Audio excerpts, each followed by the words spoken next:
In April of 1841, Silas Rutledge made an announcement that shocked even the cruelest plantation owners in South Carolina. He was placing his daughter, Catherine, a 28-year-old woman weighing over 260 pounds, under the complete authority of an enslaved man named Ezekiel Cross. Not as a nurse, not as a companion, as her owner in every way that mattered except on paper. The white society of Colleton County was scandalized, but they had no idea what Rutledge was truly doing, or what Ezekiel Cross would do to Catherine over the following months. By November, Catherine's body had changed in ways no one could explain. 13 men were dead, and Cypress Grove Plantation was nothing but ash. What really happened between that enslaved man and the plantation owner's daughter? What did he do to her that terrified everyone who witnessed it? Before we uncover the disturbing truth, subscribe, hit that bell, and comment your state below. Now let me take you back to where it all began. Spring in Colleton County arrived with oppressive heat and humidity that made the air feel solid. The Combahee River moved slowly through the low country, its dark water reflecting Spanish moss that hung from live oak trees like funeral shrouds. Rice paddies stretched for miles, their flooded fields worked by hundreds of enslaved people who moved through water up to their knees from dawn until dusk. This was wealth built on suffering, prosperity extracted from human misery, all of it justified by men who convinced themselves that cruelty was simply the natural order of things. Cypress Grove Plantation sat on 800 acres of moderately productive land. Its owner, Silas Rutledge, was not quite part of the county's elite but desperately wanted to be. He owned 58 enslaved people, which made him wealthy by most standards, but barely qualified him as mid-tier in local society. The truly powerful families owned thousands of acres and hundreds of slaves. They summered in Charleston and sent their children to universities in the North. Their names carried weight that could open doors or destroy reputations with a single word. Silas had married Elizabeth Yancey in 1812, a union that brought moderate land holdings and a respected surname. Elizabeth had been a practical woman who kept meticulous records and seemed more interested in profit margins than social climbing. She died giving birth in 1813 to a daughter christened Catherine. For 28 years, Silas raised Catherine alone while focusing his energies on gaining entry to the inner circles of county power. He was a tall man, thin in the way of people who forget to eat when consumed by obsession. His hair had gone grey prematurely, giving him a severe appearance that matched his cold temperament. In business, he was known for being shrewd but honorable enough, the kind of man who would drive hard bargains but keep his word. His daughter Catherine had grown up isolated, educated by tutors, never quite belonging anywhere. By 1841, she was 28 years old and weighed nearly 260 pounds. Her body was swollen from years of medications prescribed by doctors who diagnosed her with hysteria and female nervous disorders. She suffered violent fits where she would scream and throw objects. She had attacked her father with a letter opener the previous year, leaving a scar across his left hand. The white society of Colleton County whispered about her with false sympathy. Poor Silas Rutledge, burdened with a mad daughter. What a shame. She had been such a pretty child. None of them knew the truth. None of them knew what Catherine had witnessed when she was 12 years old, or that her madness was not madness at all but a rational response to living with monsters. The letter arrived on April 7th, delivered by private courier. Silas opened it in his study expecting business correspondence. Instead, he found 3 pages on expensive paper sealed with red wax bearing a symbol he recognized immediately. A scythe crossed with wheat stalks, the mark of the brethren of the harvest. The brethren, 13 men who gathered in darkness to perform rituals they believed strengthened the land through blood sacrifice. They mixed old European traditions with beliefs borrowed from enslaved people who understood spirits and power. They believed the strong were meant to consume the weak, literally when necessary. Silas had been initiated in 1822. He had attended perhaps 40 gatherings over 19 years. participating in rituals that ranged from disturbing to monstrous. The letter informed him he was in debt. $12,000 borrowed over years of gambling losses and failed investments. An impossible sum. Repayment would require selling most of his land and all his slaves, destroying everything he had built. But the letter offered an alternative, a demonstration of commitment from members in difficult positions. Silas would take his daughter Catherine and place her under the complete authority of one of his enslaved men, not temporarily, not as punishment, as a genuine transfer of responsibility lasting 1 full year. The enslaved man would have total control over her person, her daily activities, her treatment. Silas would announce this publicly at a gathering of the county's prominent families, explaining it as an extreme medical measure for his daughter's condition. The humiliation would be absolute. In a society where white women were supposedly precious and protected above all others, Silas would be declaring his daughter worth less than his property. But if he agreed, his debt would be forgiven, and the brethren would provide financial support to restore his position. Silas sat in his study for hours that night. He thought about his options. Bankruptcy would destroy him completely. The brethren had connections to every judge, every lawyer, every politician in the region. They could make him disappear if he became a problem. Or he could sacrifice his daughter's dignity to maintain his own position. The choice society had trained him to make. Property over people. Power over morality. He wrote his acceptance by candlelight and sent it before dawn. 3 days later, another letter arrived with a name and brief history. Ezekiel Cross, age 33. Purchased recently through an intermediary from a Virginia plantation. Skills included carpentry and herbal medicine. Temperament listed as quiet and obedient. What the letter did not say was that Ezekiel Cross had been selected specifically for this purpose. That his placement at Cypress Grove was no accident. That he carried his own burning need for justice and the patience to wait for exactly the right moment. Ezekiel arrived on April 13th in a wagon driven by a slave trader named Henderson. The wagon pulled directly to the main house, unusual since most slave transactions happened near the barns. Silas came out onto the porch, shading his eyes against the morning sun. In the wagon bed sat Ezekiel. The first thing Silas noticed was his eyes. Most enslaved people kept their gaze down as a survival mechanism. But Ezekiel looked directly at Silas, his expression calm and assessing. It made Silas deeply uncomfortable. Ezekiel was tall, perhaps 6'2", with broad shoulders and lean muscle from a lifetime of hard labor. His skin was unmarked by whipping scars. His clothes were simple but clean. His hands were large and calloused, but his fingers had a precision that suggested skilled work rather than just brute force.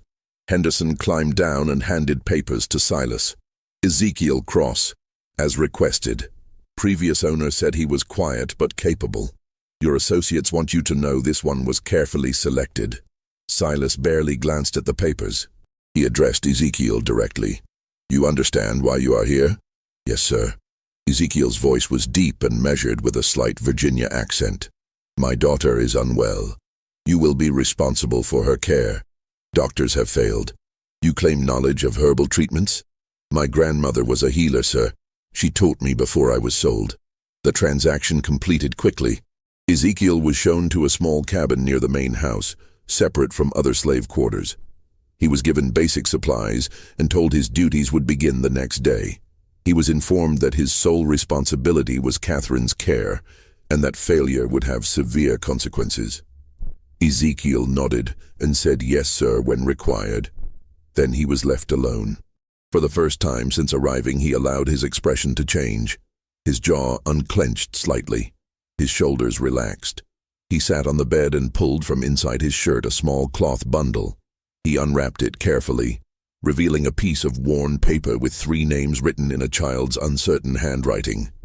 Sarah, Benjamin, Ruth, his wife, his son, his daughter. Sold away from him 3 years ago to a plantation in Alabama known for working slaves to death. He had learned they all died within 18 months. Sarah from untreated fever. Benjamin from an injury that turned septic.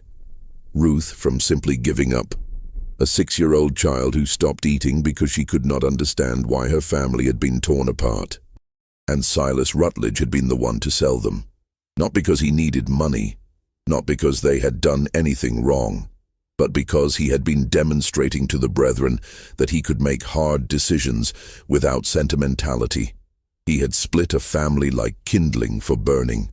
Ezekiel had spent 2 years working his way south, deliberately getting sold from plantation to plantation, always gathering information. He learned about the brethren through whispers. He learned about their rituals and members. He learned they considered themselves above any consequence. When the opportunity came to be sold to Rutledge specifically, Ezekiel knew this was his chance. He would have access to Rutledge's house, to his secrets, to his vulnerabilities. And sometimes justice came not from courts or laws, but from patience and planning, and being willing to become exactly as monstrous as necessary. He folded the paper with the 3 names and tucked it away. Then he lay back and stared at the ceiling and began planning what came next. His first day began on April 14th. A house slave named Judith, middle-aged with graying hair, brought him to Catherine's room on the 2nd floor. She knocked reluctantly. "Miss Catherine, your father has brought someone to help with your treatments." A crash from inside, something heavy hitting the wall. Then Catherine's voice, slurred but venomous.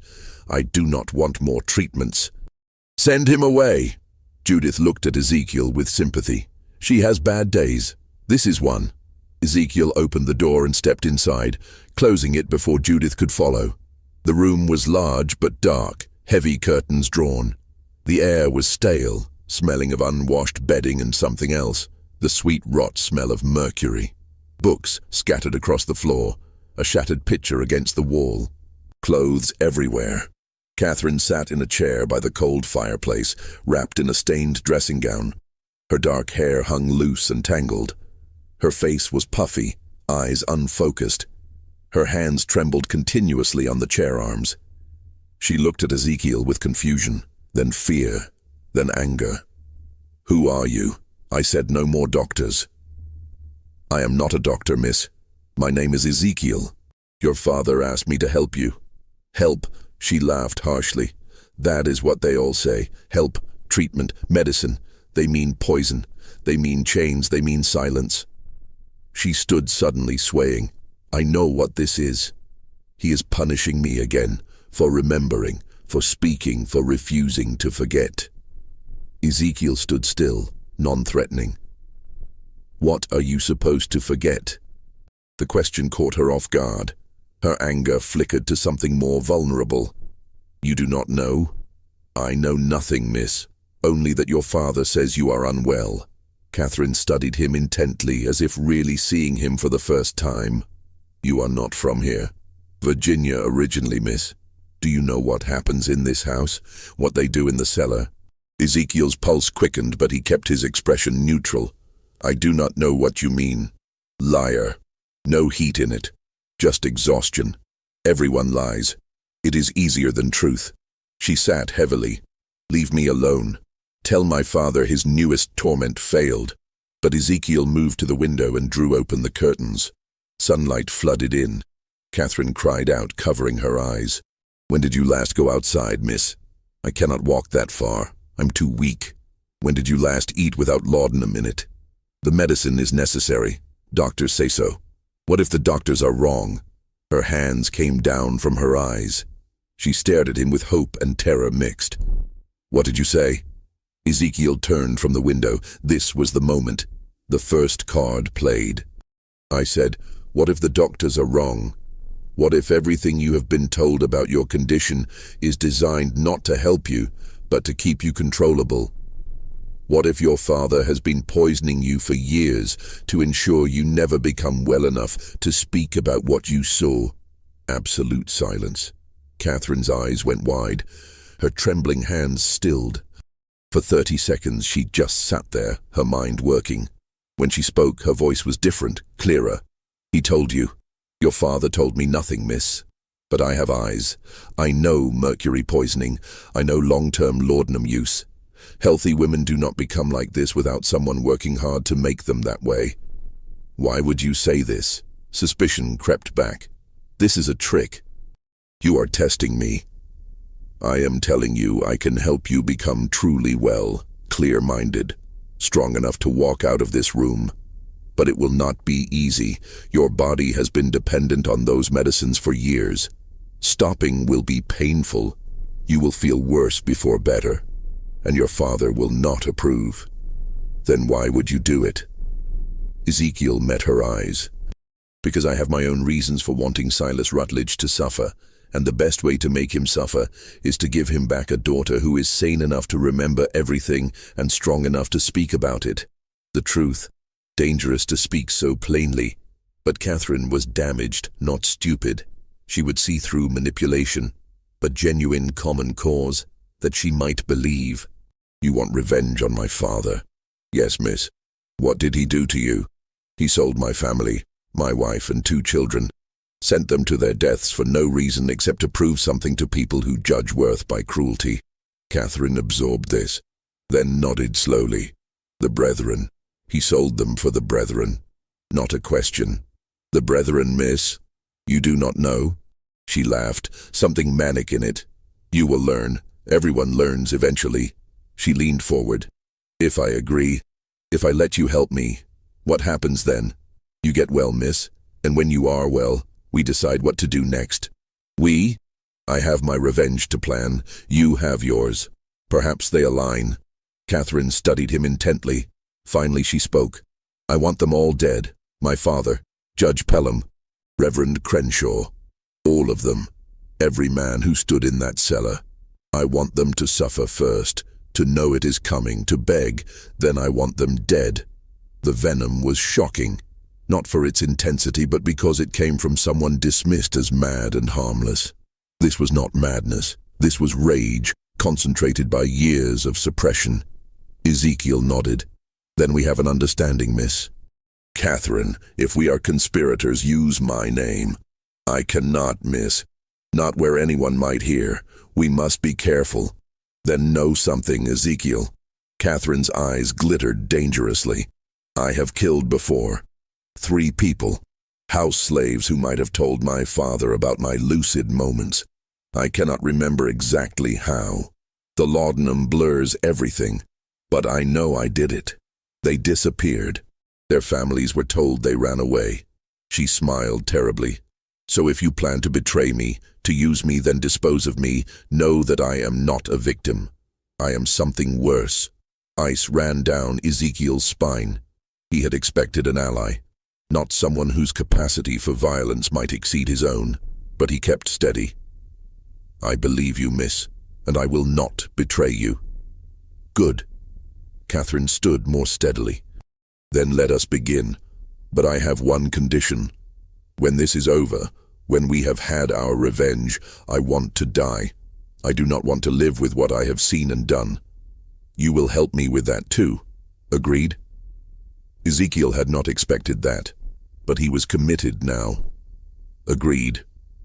Then we have a deal. Catherine extended her hand. After hesitation, Ezekiel shook it. Her grip was stronger than expected.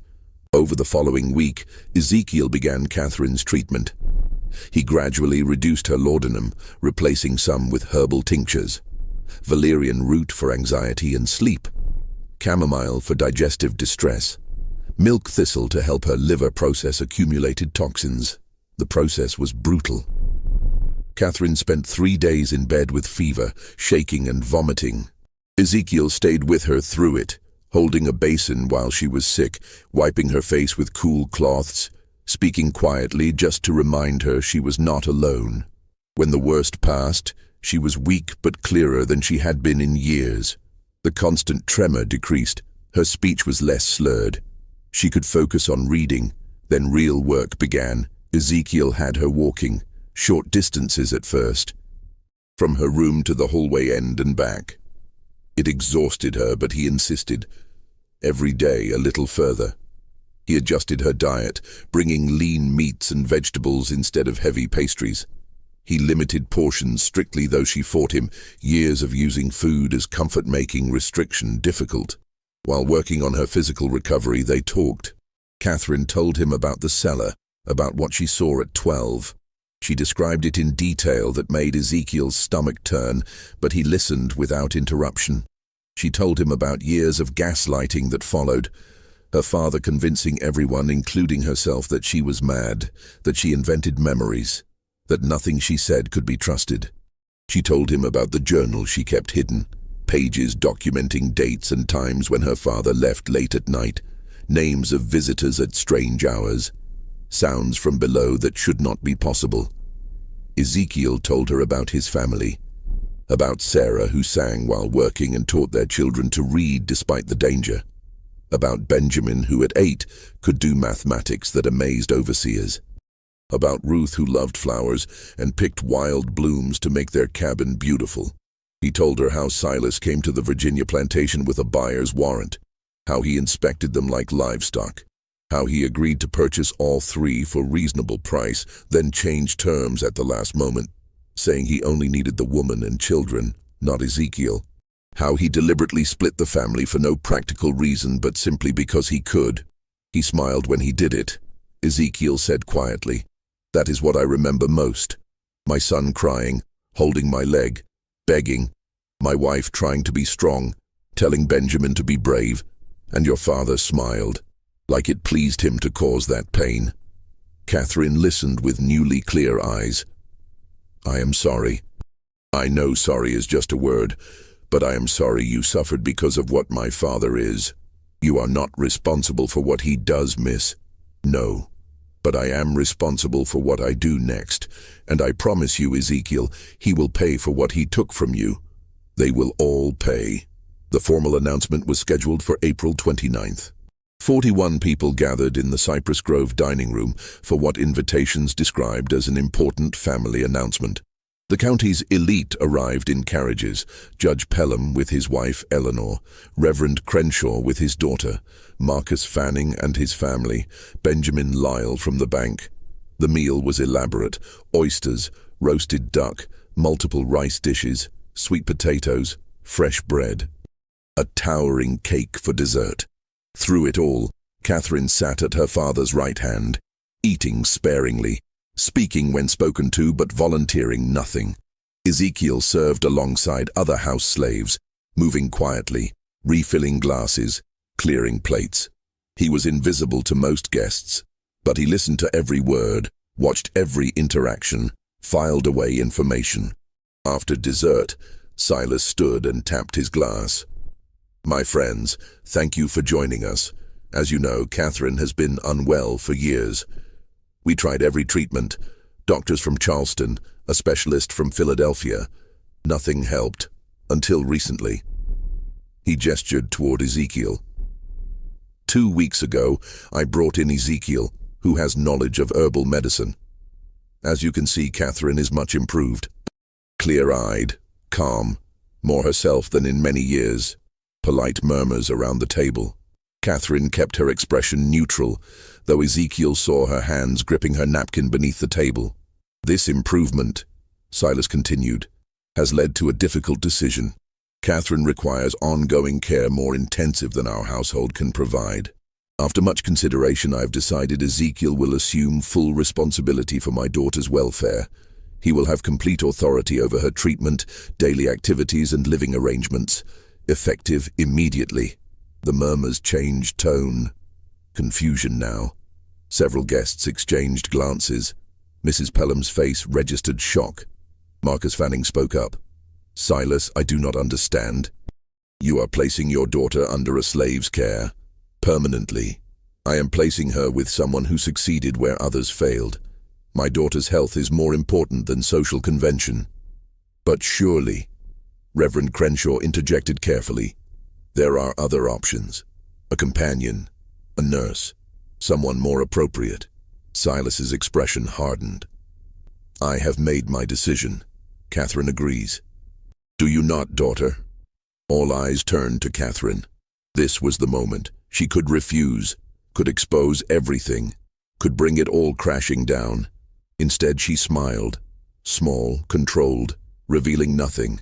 I trust my father's judgment. Ezekiel has been kind and his treatments help. I am content with this arrangement. Perfectly delivered. But Ezekiel saw what others did not. Saw her knuckles white on that napkin. Saw the flash in her eyes promising violence. She was playing the required role, the obedient daughter. But inside she was screaming. The evening passed in awkward conversation. Some guests left early. Others stayed to speak with Silas privately, asking questions they did not want public. Ezekiel caught fragments. "Are you certain this is wise? What will people say? The brethren will not approve of this becoming public." That last from Judge Pelham, spoken low near the study. Silas's response was too quiet to hear, but whatever he said made Pelham nod and clap his shoulder. By midnight, all guests had departed. Catherine retired to her room. Silas went to his study. Ezekiel helped with cleanup, then made his way upstairs.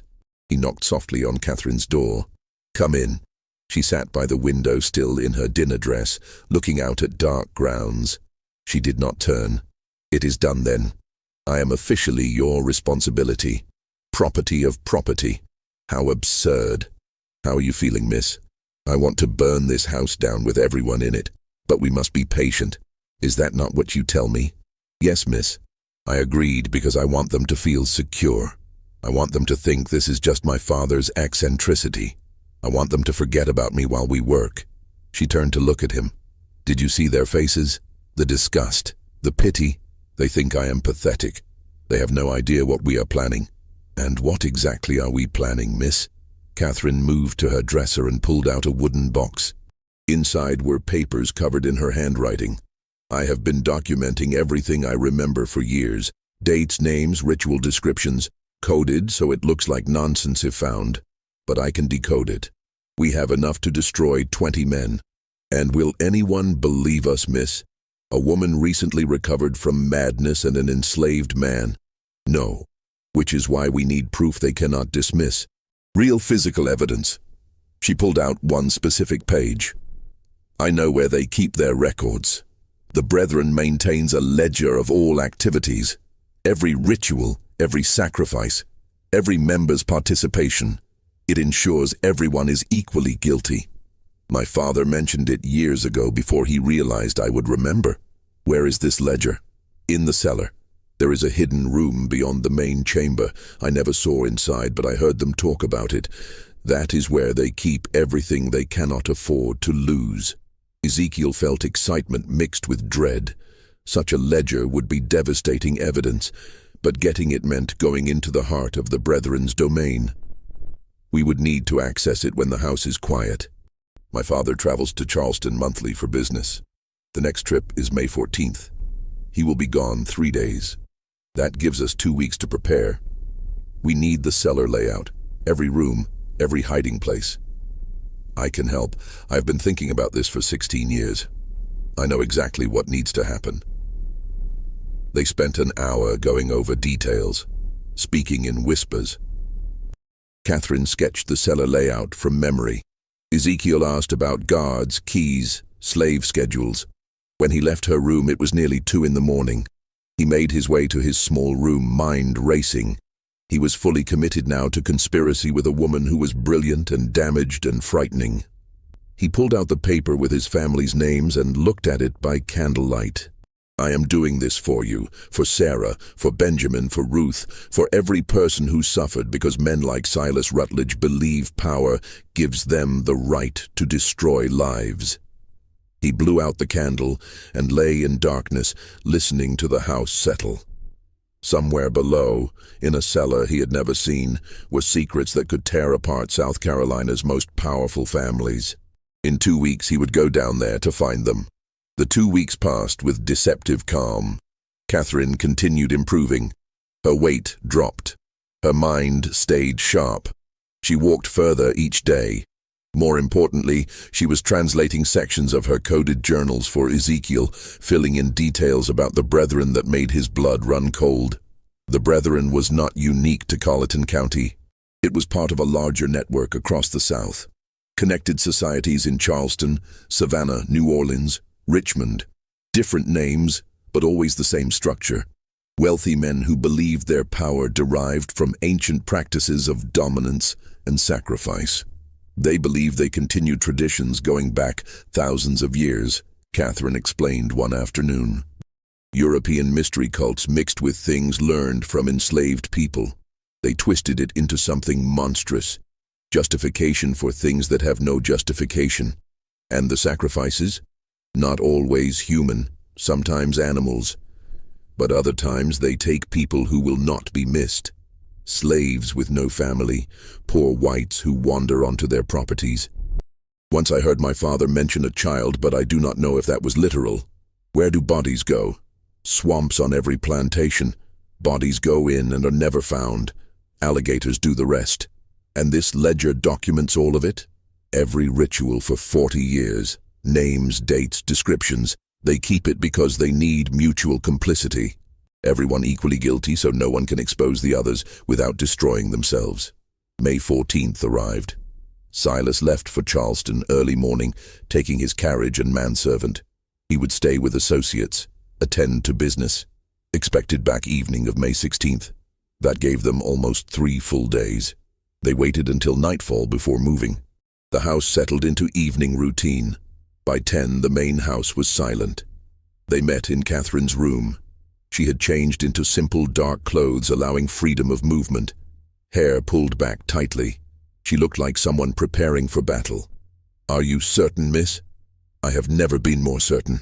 Let us go." The cellar entrance was in the kitchen behind the pantry. The door looked like wall paneling, but pressed right, it clicked open, revealing narrow stairs descending into darkness. The smell hit immediately. Damp earth and old smoke and something organic and rotten. Catherine noticed his reaction. "You get used to it. I wish I could say you stop smelling it, but I would be lying." They descended carefully, Ezekiel carrying a shuttered lantern providing minimal light. The stairs were steep and worn, wood creaking. After 20 steps they reached bottom. The cellar was larger than expected. Easily 30 feet square with low ceiling supported by thick beams. Floor was packed earth, walls lined with stones, weeping moisture. At center was what Catherine called the altar, though now it looked like just a heavy wooden table. But dark stains on its surface and grooves carved in edges told their own story. Around the room were candle holders, clay jars sealed with wax, wooden boxes, a rack holding black robes with crimson trim. Along one wall, shelves containing books and papers. Catherine moved with certainty of someone following a memorized map. She led Ezekiel to the far wall where stones seemed solid, but she pressed one particular stone and something clicked. A section swung inward, revealing another chamber. This room was smaller, 10 feet square, and here the brethren kept its secrets. The ledger sat on a wooden stand in the center. Massive, 2 feet tall and 18 inches wide, bound in dark leather with metal clasps. Next to it were smaller journals. Around the walls were shelves containing jars Ezekiel refused to examine too closely. "There," Catherine whispered, pointing. "That is what we need." Ezekiel moved to the stand and opened the book carefully. Pages were thick parchment covered in meticulous handwriting. Names and dates going back to 1800. Ritual descriptions written in clinical detail, like scientific experiments rather than atrocities. He began reading, and with each entry his horror deepened. These men had not just committed occasional violence. They made it systematic. Regular gatherings every 6 weeks. Rituals timed to agricultural cycles, believing blood-fed land. They had killed at least 37 people over the years, probably more.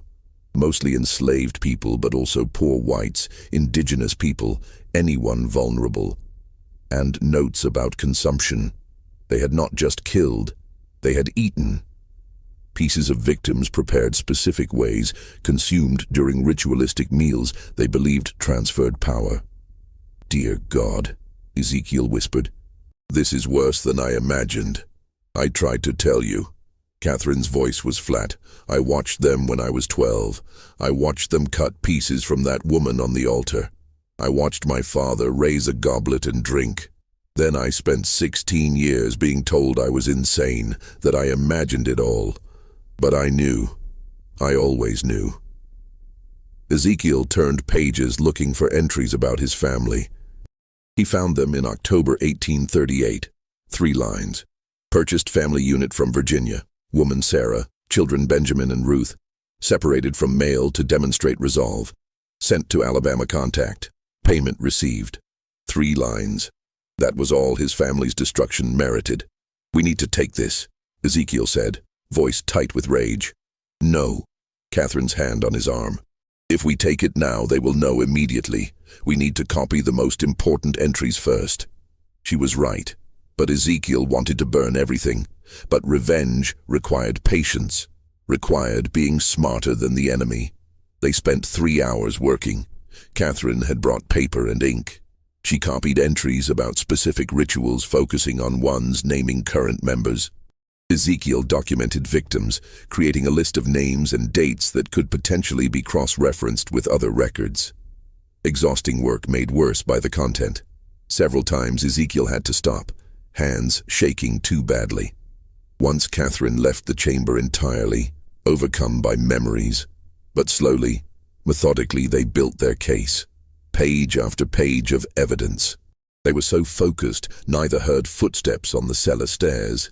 First indication something was wrong was when light flared in the outer chamber, lantern light much brighter than their single lamp. Ezekiel looked up sharply, blood going cold. Silas Rutledge stood in the doorway flanked by 2 other men. Behind them, at least 4 more figures in the main cellar. I must admit, Silas said calmly, I am impressed. I did not think you would find the inner chamber.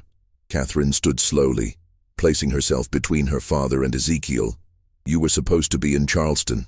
I was supposed to be, but I never trusted your miraculous recovery. So I made arrangements. I left this morning, yes. But I returned this afternoon and watched the house all evening waiting to see what you would do.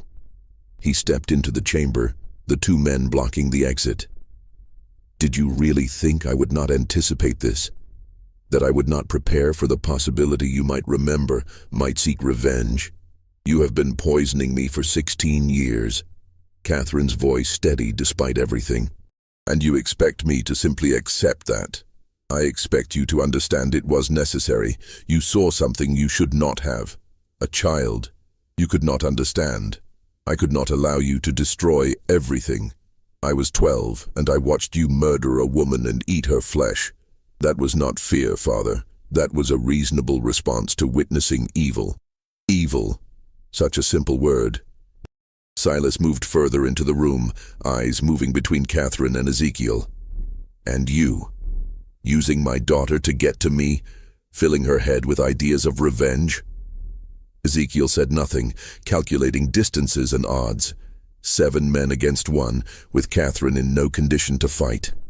The situation looked hopeless. Silas seemed to read his thoughts. Do not do anything foolish. I do not want to hurt either of you. Not permanently. But I cannot have this rebellion continuing. He gestured to the men behind him. Bring them upstairs.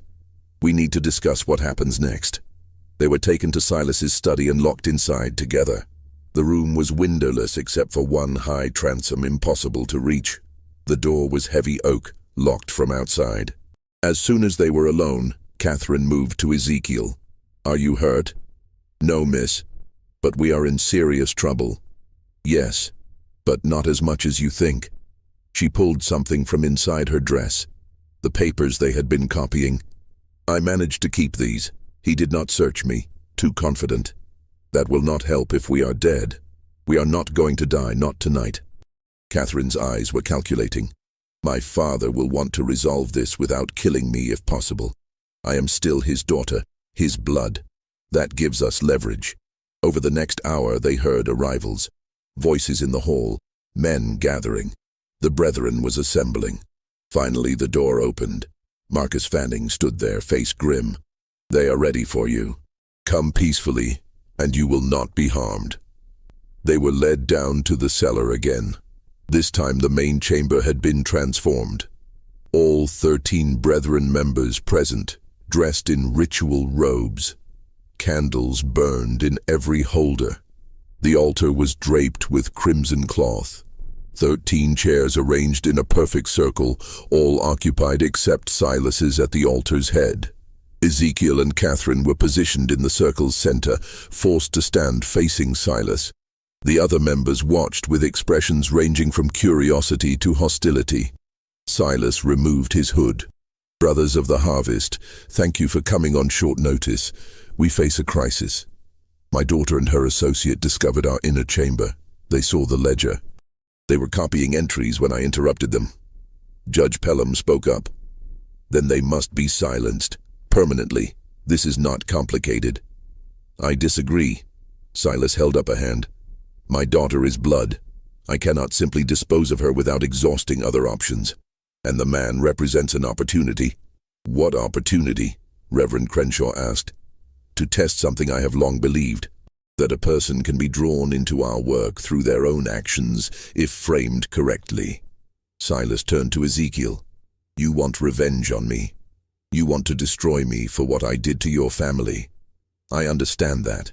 But what if I offered you a different kind of revenge, a more meaningful one?" "I do not understand," Ezekiel said carefully. "I am offering you membership, not as an equal. The Brethren does not accept men of color as full members, but as an associate. You would attend our gatherings, participate in rituals, and in exchange I would give you what you want most. My family is dead. You cannot give me what I want. No, but I can give you revenge against the people who killed them.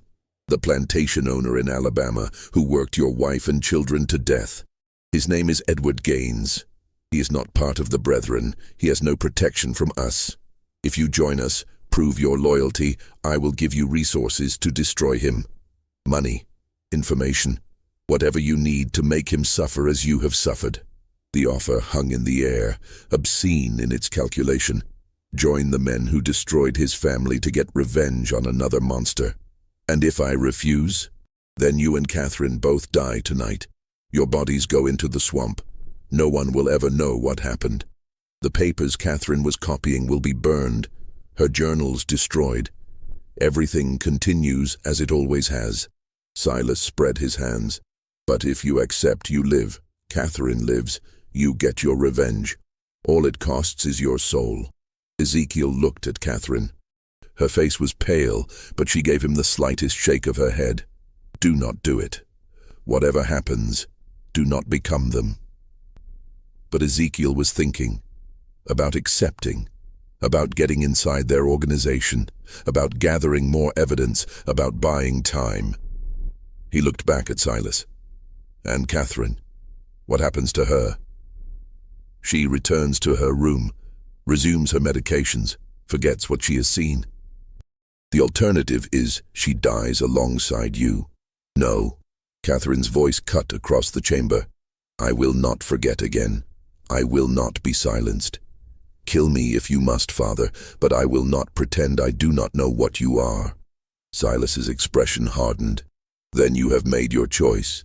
"Wait." Ezekiel spoke quickly. "I accept. But on one condition. Catherine goes free, not back to her room. Free. Let her leave this house, leave South Carolina. Give her money to start over. If you do that, I will join you." Several Brethren members shook their heads, but Judge Pelham spoke. "The boy makes a point. The girl is already broken. Even if she spoke, who would believe her? But a man willing to join us, to be complicit, that is valuable. That proves our power extends even to those who hate us." Silas considered. Finally he nodded. "Very well. Catherine will be sent north. I have associates in Philadelphia who will take her in. She will be given a new identity and stipend to live on. But she can never return to South Carolina, never contact anyone from her old life. She will be dead to everyone here." "Agreed." Catherine stared at Ezekiel. "No, I will not leave you to—" "Agreed," Ezekiel interrupted. "She goes free. I join you. Then we have a bargain." Silas turned to the others. "Catherine leaves tomorrow. Ezekiel's initiation will be in 3 weeks at the next regular gathering. Until then he remains at Cypress Grove under watch. If he tries to escape or contact anyone, the deal is void and both die. Understood? Ezekiel nodded. Catherine looked like she wanted to argue, but Ezekiel caught her eye and shook his head slightly. Trust me. Catherine left the next morning. A closed carriage took her away at dawn. Ezekiel watched from his cabin window as it rolled down the long drive and disappeared into the trees. She had not been allowed to say goodbye. He had not been allowed to speak with her after the confrontation in the cellar. But as she had been escorted to her room the previous night, she had looked back at him once, and in her eyes he had seen something that gave him hope. She understood. She knew he had not truly surrendered. She knew this was strategy, not defeat. The question was whether she would actually go to Philadelphia or whether she had her own plans. The 3 weeks that followed were the longest of Ezekiel's life. He was kept under constant watch. 2 overseers followed him everywhere. He was not allowed to leave the plantation grounds. He was given menial work to keep him occupied, meaningless tasks that accomplished nothing but filled time. But he was also given access to the main house, to the study where Silas kept his papers, to the cellar where the next gathering would take place.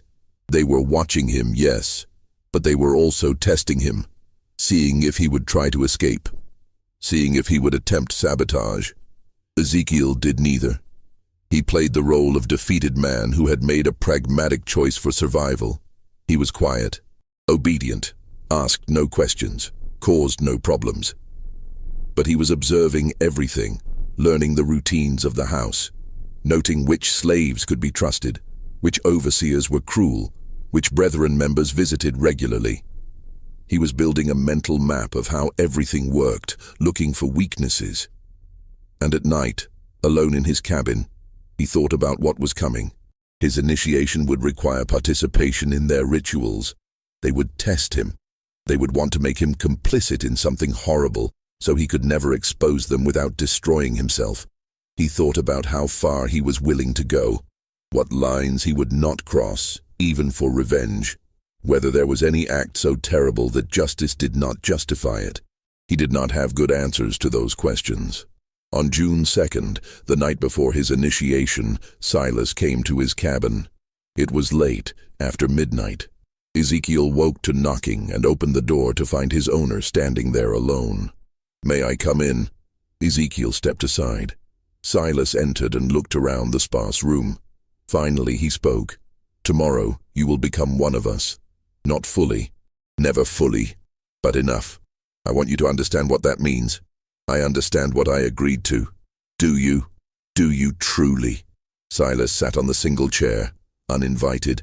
"The Brethren has existed for 43 years. In that time we have never lost a member to exposure. Never had someone break our code of silence. Do you know why? Because everyone is equally guilty. Partly. But also because we take care of each other. A man joins the Brethren and suddenly doors open. Business opportunities appear. Legal problems disappear. Enemies find themselves in difficulty. We are not just a society, Ezekiel. We are a network of power that extends across the entire South. Once you are part of that network, even as an associate, you will have access to resources you cannot imagine. And in exchange, I help you murder people." Silas did not flinch.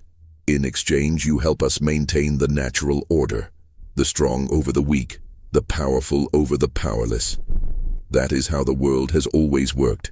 We simply acknowledge it and use it to our advantage. You killed my family to demonstrate your commitment to that order. I did, and I would do it again, because sentiment is weakness. Love is weakness. The moment you allow yourself to care more about individuals than about power, you have already lost." Silas leaned forward. "But here is what I want you to understand. Your family is dead. Nothing you do will change that. But you can ensure their deaths meant something. You can use the power the Brethren offers to prevent other families from suffering the same fate. You can work from inside our organization to make changes, to push for less brutal treatment of slaves, to advocate for better conditions. You will have a voice at our table that is worth something." It was almost convincing. almost. The idea that Ezekiel could become some kind of reformer from within, using his position to help others. But he knew it was a trap, a rationalization. The moment he participated in their rituals, he would be compromised. The moment he accepted their power, he would be corrupted by it. "Why are you telling me this?" Ezekiel asked.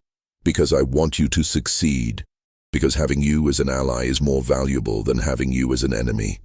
Because I killed your family, but I do not want to kill you." Silas stood. "Tomorrow night, you will be asked to do something difficult, something that will test whether you truly commit to this path. I am telling you now, whatever you are asked to do it. Do not hesitate. Do not show weakness. Because if you fail the test, both you and Catherine die. Yes, I know she is not really in Philadelphia. I know she is hiding somewhere planning her own revenge. But I have people watching for her. The moment she surfaces, if you have not proven yourself, she will be found and killed. Do you understand?" Ice flooded through Ezekiel. Catherine was alive, but she was in danger, and his actions tomorrow would determine whether she lived or died. "I understand," he said quietly. Silas nodded and left without another word. Ezekiel sat alone in the dark cabin, thinking about the impossible position he was in. He had to participate in something monstrous tomorrow, had to prove himself to monsters, had to become complicit in evil, or he had to find another way. A third option that neither Silas nor the brethren anticipated. He pulled out the paper with his family's names, looked at them in the moonlight coming through the window. "Forgive me," he whispered, "for what I'm about to do, for what I have to become. I promise you it will not be for nothing." The gathering began at midnight on June 3rd. Ezekiel was brought to the cellar by two brethren members who stripped him to the waist and tied his hands behind his back. They led him down the stairs into the candlelit chamber where all 13 members waited in their robes. Silas stood at the altar's head. "Brothers of the harvest, tonight we conduct an initiation unlike any in our history. We bring into our circle a man who has every reason to hate us, a man who has lost everything because of what we represent. We do this to prove that our power extends even to our enemies, that anyone can be brought into the fold if the price is right." He gestured, and two more brethren members brought forward a figure, bound and gagged, struggling weakly. They placed the person on the altar and stepped back. It was a young woman, enslaved, maybe 18 or 19 years old, terrified. "This is your test, Ezekiel," Silas said. "To join us, you must participate in our ritual. You must take the knife and make the first cut. You must prove that your desire for revenge against Gaines is stronger than your moral objections to our methods. If you refuse, you die here tonight. If you accept, you become one of us, and we help you destroy the man who killed your family." The other brethren members began chanting, low rhythmic sounds in a language Ezekiel did not recognize. The candles flickered. Shadows danced on the walls. Silas held out a knife. Long blade, wickedly sharp, handle wrapped in leather. "Take it. Make the choice." Ezekiel looked at the woman on the altar. She was crying, trying to scream through the gag. Her eyes found his, and in them he saw every enslaved person who had ever suffered at the hands of people like the brethren. He saw Sarah, Benjamin, Ruth. He saw himself. He looked at the knife, at Silas, at the 13 men watching to see what he would do. This was the moment. The point where he would either become a monster or die resisting. But there was a third option, one he had been planning for 3 weeks, one that required perfect timing and absolute commitment. He took the knife. The brethren members nodded approvingly. Silas smiled. The chanting increased in intensity. Ezekiel stepped toward the altar. The woman's eyes went wide with terror. He raised the knife, and then he moved, not toward the woman, toward the nearest brethren member. The knife flashed in the candlelight and buried itself in the man's throat before anyone could react. Blood sprayed. The man collapsed. Ezekiel grabbed the fallen member's robe, pulling it off in one motion. He threw it over the nearest candles, plunging half the room into darkness. Chaos erupted. He moved through the confusion like violence incarnate, years of rage focused into action. He grabbed another man, using him as a shield as someone swung at him, threw the body into two more members, tangling them, kicked out at a knee, heard bone crack, grabbed a candle holder and smashed it into a face. The brethren were powerful men, but they were not fighters. They were soft, privileged, used to others doing violence for them. Ezekiel was none of those things. He fought toward the altar where the woman lay, grabbed her, cut her bonds with the knife he had somehow kept hold of. "Run!" he shouted. "Up the stairs! Run!" She scrambled off the altar and fled. Ezekiel turned back to face the remaining brethren members, 7 of them still standing, blocking the stairs. "You have made a terrible mistake," Silas said, his voice steady despite the carnage. "You have killed yourself and Catherine both." "Maybe," Ezekiel said, "but I will take as many of you with me as I can." What he did not know was that above them, in the main house, Catherine had returned. She had never gone to Philadelphia. She had been hiding in the slave quarters, waiting, planning, gathering allies among the enslaved people of Cypress Grove. And when she heard the commotion from the cellar, when she saw the young woman burst from the kitchen screaming, she knew it was time. The reckoning. Catherine had spent 3 weeks recruiting. She had moved from plantation to plantation under cover of darkness, speaking to enslaved people she had known her whole life, people who had watched her grow up, who had suffered under her father's ownership. She told them about the brethren, about the cellar, about the rituals, and she told them that tonight was the night they could end it. 23 people came. Men and women who had nothing left to lose, who had lost children to the brethren's rituals, who had watched friends disappear into the swamps, who had endured decades of brutality from men who believed themselves untouchable. They came armed with tools from the fields, axes, scythes, hammers. They came with rage that had been building for generations. When the young woman burst from the cellar, Catherine led them down. The brethren members, still trying to subdue Ezekiel, did not hear them coming until it was too late. The enslaved people flooded into the cellar like a tide. There was no mercy in what followed, no hesitation. These were people who had been told their entire lives they were property, that their suffering did not matter, that their lives had no value. Now they were proving how wrong those beliefs were. The brethren tried to fight. Judge Pelham pulled a pistol but was struck down before he could fire. Reverend Crenshaw begged for mercy and received none.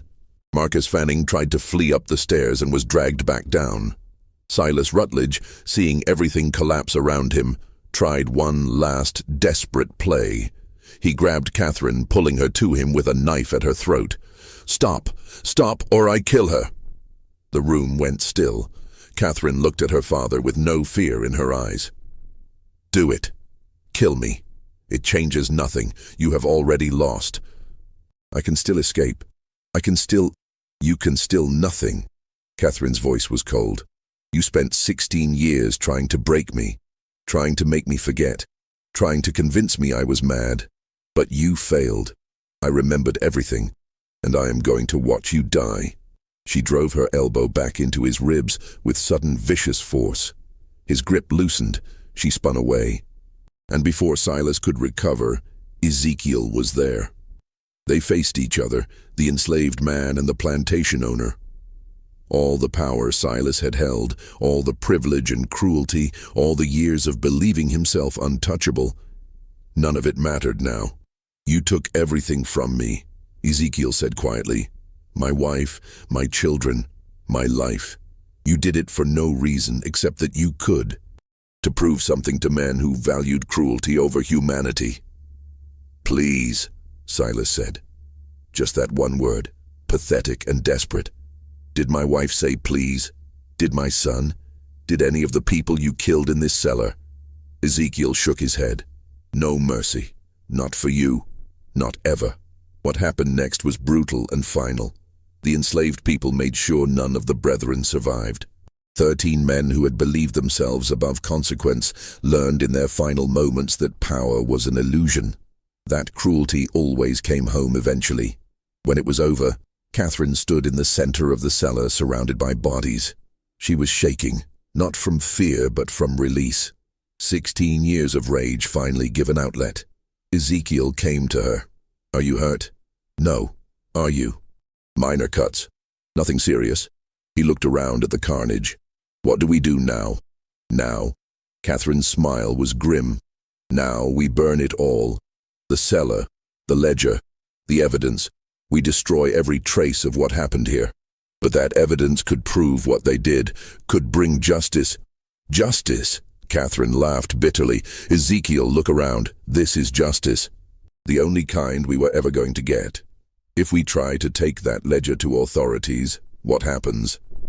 We are hunted down and killed. The surviving Brethren members in other counties come for us. This only ends if everyone believes the Cypress Grove chapter died in an accident. If there is no evidence, no witnesses, no story to tell."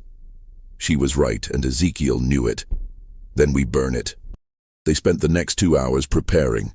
The enslaved people who had helped them left before dawn, disappearing back to their various plantations. They would say nothing. They had seen nothing. They knew nothing.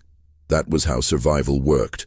Catherine and Ezekiel poured oil through the cellar, stacked wood and kindling, placed the bodies in positions that might look like an accident if anyone investigated. Then they took the ledger and all the journals and placed them in the center of the altar. "Wait," Ezekiel said. He opened the ledger one last time and found the entries about his family. He carefully tore out those pages and folded them, placing them inside his shirt. "For them. So they are not forgotten." Catherine nodded. Then she took a candle and held it to the oil-soaked wood. The fire caught immediately. Within minutes the cellar was ablaze. They fled up the stairs and out of the house, stood in the yard watching as flames engulfed Cypress Grove Plantation. People would come. Other plantations would see the smoke. There would be questions. But Catherine and Ezekiel had their story prepared. A terrible accident. A candle knocked over in the cellar. The master and his guests trapped below. So tragic. So terrible. No one would ever know the truth.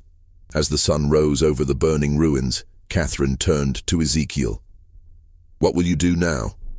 "Go north. Use the chaos of this fire to disappear. Maybe find others who want to fight. To create a network that can help people escape." He pulled out the paper with his family's names. "I cannot bring them back, but I can make sure others do not suffer the same fate. And I will go north as well. Use the money I have been stealing from my father's accounts for years. Start over." She paused. "But I will not forget. I will document everything that happened here. I will write it all down so that someday, somehow, someone knows the truth. They sealed the records. They will seal your testimony too if you try to make it public. Then I will hide it. I will code it. I will leave it somewhere to be found decades from now when we are all dead and it cannot hurt us anymore." She looked at the burning house. The truth has a way of surfacing eventually. Even when people try to bury it. They stayed until the fire burned itself out, until Cypress Grove Plantation was nothing but ash and blackened timbers, until there was nothing left to show that 13 men had gathered there to commit atrocities. Then they walked away in opposite directions, Catherine north toward Charleston, and eventually Philadelphia. Ezekiel west toward the frontier, where enslaved people could disappear into communities that asked no questions. They never saw each other again. The official story was exactly as they had planned.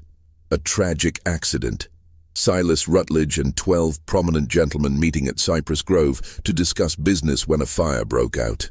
All 13 perished in the cellar, overcome by smoke before they could escape. A terrible loss for Colleton County, funerals with full honors, eulogies praising their contributions to society. Catherine Rutledge was reported to have died in the fire as well. Her father's mad daughter trapped in her room, unable to escape. A particularly sad footnote to an already tragic event. No one questioned it. No one looked too closely. The enslaved people who had participated said nothing. They had no reason to speak, and every reason to remain silent. Most were sold within months to different plantations as Cypress Grove was liquidated. They scattered across South Carolina and beyond, carrying their secret with them to their graves. Years passed. The ruins of Cypress Grove were eventually demolished, the land sold, new buildings constructed. Life moved on as it always does, covering over the past with the present. But whispers persisted, stories told in slave quarters late at night, about the plantation where the masters burned, about the night justice came to men who thought themselves untouchable, about the woman and the man who made it happen. The stories changed with each telling, becoming legend, becoming myth, but the core remained. That cruelty had consequences, that power was not absolute, that sometimes the powerless found their power. In 1863, during the Civil War, Union troops occupied the area where Cypress Grove had stood. They found evidence of old tunnels beneath the property, found bones in the nearby swamp, found markings on trees that suggested ritual sites. But the war moved on, and no one had time to investigate further.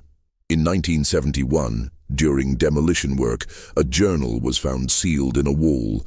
It detailed everything: names, dates, rituals, victims.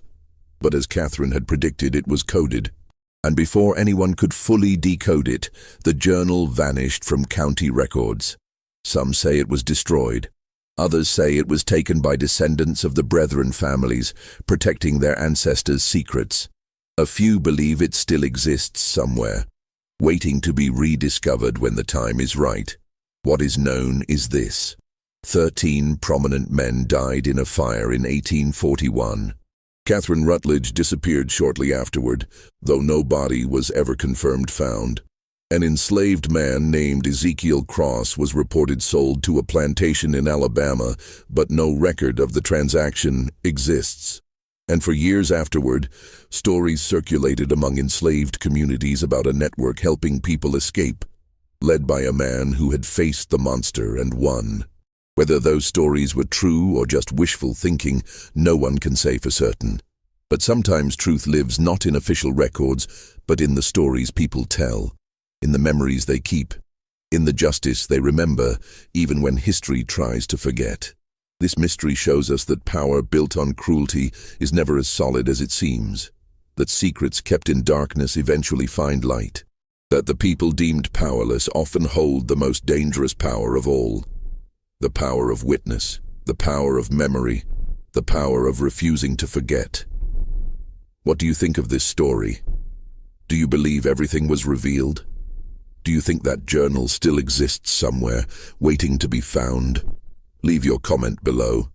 If you enjoyed this tale and want more dark historical mysteries like this, subscribe to Liturgy of Fear, hit the notification bell so you never miss a story, and share this video with someone who loves mysteries that blur the line between history and horror. These stories need to be remembered. These voices need to be heard. See you in the next video.